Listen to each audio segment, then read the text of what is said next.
Hi, everybody. I have the absolute privilege and blessing of sitting here with the amazing Brittney Brown.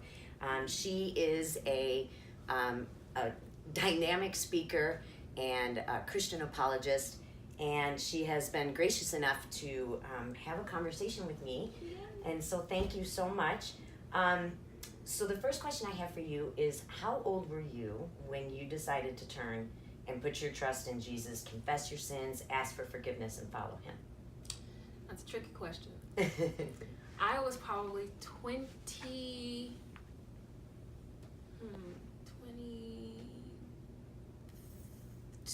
when I first cried out to God and said, hey, come into my life, blah, blah, blah. But it wasn't until I turned 23, and I'll never forget it. It was a May. And that was the moment I knew, when you start putting some stuff aside, you suddenly stuff that you've been doing all this time, you don't have an inclination to do, and that's when I knew. I was like, oh, okay, at 23, that's when I think I really started. Yeah, that's when you knew. And why do you believe the historical record of the New Testament? In other words, why are you a Christian? Why do you believe what you believe? Well, I believe what I believe because it's verifiable.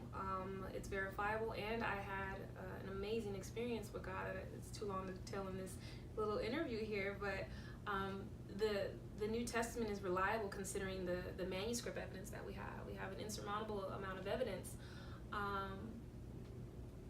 that appeals to manuscripts. There's no other book in history, or in antiquity for that matter, that has even as close as many manuscripts that we have. We have, I think the second best is maybe Homer's Iliad, and it pales in comparison. We have archaeology that, again, which I said in my talk just now, it has never disproven anything in the Bible, but confirmed it. House of David inscriptions, the Dead Sea Scrolls, the Pilate inscriptions, the places and artifacts that we found from these excavation teams that proved the historical reliability of the Bible, not to mention the prophecies fulfilled. I mean, the people, no man can predict the prophecies of the Bible that predict kings centuries before they came into their ruling. I mean, and then the science that, a lot of people say that, science, it contradicts, or Christianity contradicts science. No, it doesn't. The science is just a little behind with science is the study of God's knowledge, right? How he created and designed everything. Yeah, I mean, they'll say, like, scientists thought, the earth is flat. The Bible was like, no, it's round. And science now, upon technological advances, know that the earth is round. Like, it's things like that, like, air doesn't have weight. Well, no, it does. And then science is like, it does. Once, and the Bible was saying this years ago. So I'm a Christian because it's true.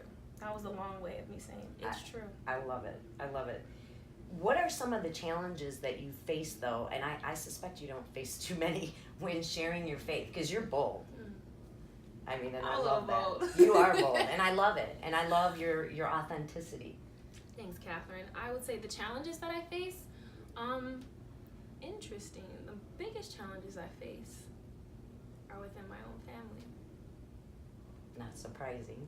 That's the hard one. It's people that you don't know. I'm never going to see them again.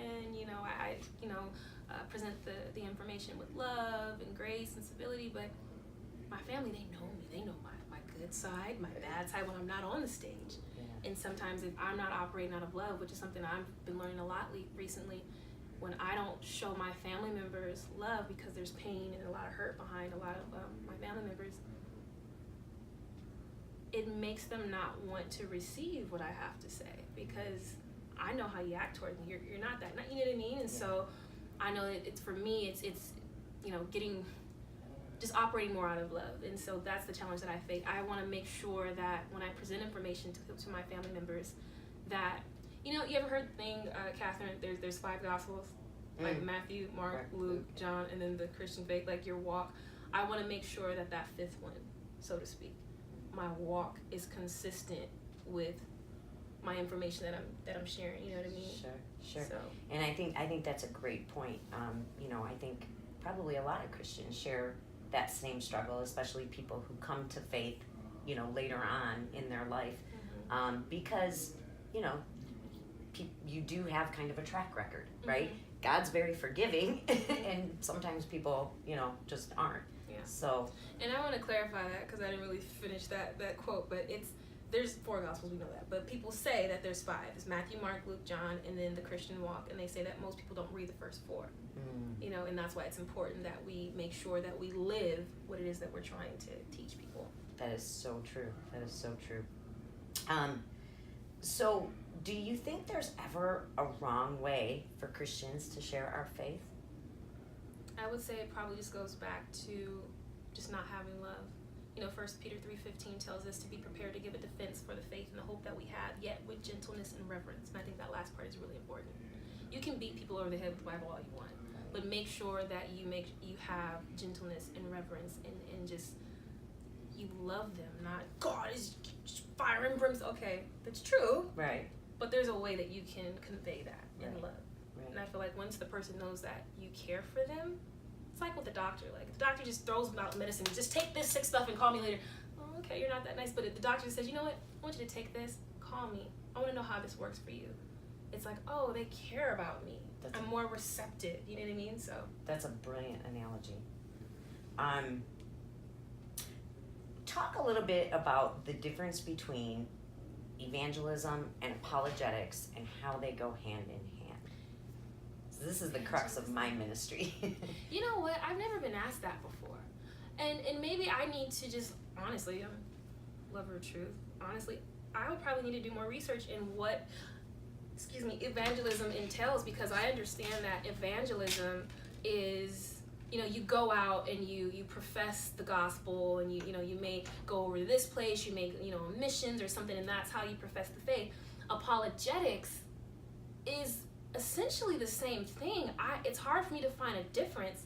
The only emphasis I would say in apologetics is it's the defense of the faith. It's not just, hey, it's giving the gospel, but it's giving sound logic and reason to why you believe what you believe. So we answer the hard questions, where evangelists will probably go out and, say, hey, Jesus is the only way, and, give your life to him. We're saying Jesus is the only way, and this is why. Let me show you the evidence behind it. Right. And so, right. Yeah. But I think they would go hand in hand, to be honest. Yes. And as a 6-year-old Christian, I find, there are apologists who can defend the faith, and I've heard, a couple say, well, I could convince people God exists without talking about Jesus or the Bible, and it's like, wow, that seems kind of weird. Yeah. But then on the other hand, an evangelist will sit and share scripture off their heart, like it's their job, and then someone says, yeah, but I don't trust the book you're pulling, and then they don't know what to say. Yeah, and that's where, so it kind of, it's like circular, right? Yeah. You share your faith, you defend your faith, and then you minister to that person. Yeah, and it's, appealing to the Bible to someone who doesn't believe the Bible is right, that's where you have to appeal the external evidence. You have to use extra biblical things, and that's where we have the manuscripts, the archaeology, the prophecy, the science. I mean, we have so many things that we can, even just people who they weren't even Christians, like, who is it? Nero, like people who were burning Christians and doing all these, they still said, yeah, that's some weird stuff going over there. I think that Jesus guy is actually God. Like, you know what I mean? Like, they have historical records that will prove people who weren't Christians, who were completely against the faith, and that's not in the Bible. These are just historical records. You know what I mean? So, yeah. And the last question is, what advice would you give to someone who has just recently started studying apologetics? Someone who recently just started studying apologetics. Or someone thinking about, getting into the study. Recently studying, I would tell someone, don't forget the Bible.